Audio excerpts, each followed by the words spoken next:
Namaskara. Welcome back to Ramayana, the Universal Compass. Today we enter the 53rd chapter of the Ayodhya Kanda. Superficially, the storyline here is remarkably thin.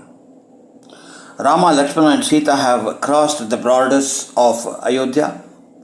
Minister Sumitra has returned, leaving them entirely alone under a tree for their very first night in the forest. This chapter captures the poignant transition from the comforts of an imperial palace to the stark reality of the wilderness, and with it, a profound psychological and philosophical exploration of grief, duty, and cosmic order. As darkness falls, Rama's mind turns not to his own hardships but to the utter desolation left behind in Ayodhya. Sitting on a bed of dry leaves arranged by Lakshmana, Rama speaks his heart out. He worries for his aging father, Dasharatha, now trapped in the stranglehold of Kaikeyi's unbridled ambition. He fears for his mother Kousalya and mother Sumitra, suspecting that Kaikeyi's vengeance might target them next. In a moment of deeply moving human vulnerability, Rama laments his inability to serve his mother in her old age, feeling he has brought her only unmeasurable sorrow.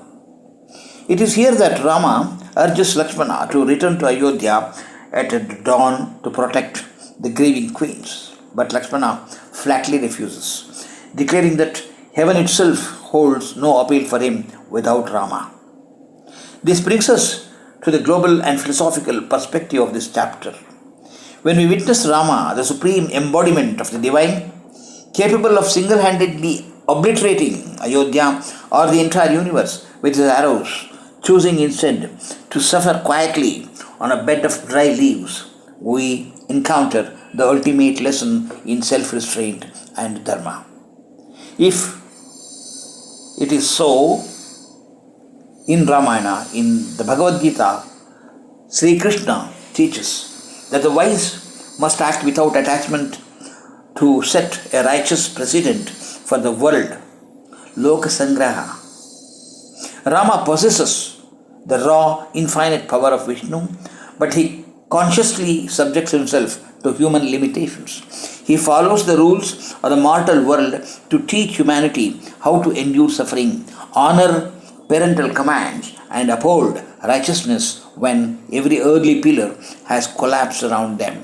Furthermore, Rama's reflections on karma and suffering mirror how ordinary mortals process pain, grounding divine truth in accessible human reality. By the end of the night, convinced of Lakshmana's unwavering devotion, Rama resolves to walk the full length of the 14-year exile as an anchorite of the woods, undeterred by the vagaries of weather, wild beasts, or the trials ahead. They begin to live like the nonchalant lions of the forest, fearless, unexcited, and entirely anchored in Dharma. Thank you for joining this exploration of chapter 53. If this reflection resonates with your spiritual journey, please like, share, and subscribe to the Soul Manthan as we continue our deep dive into the Ramayana. Sri Krishna Arpanamastu.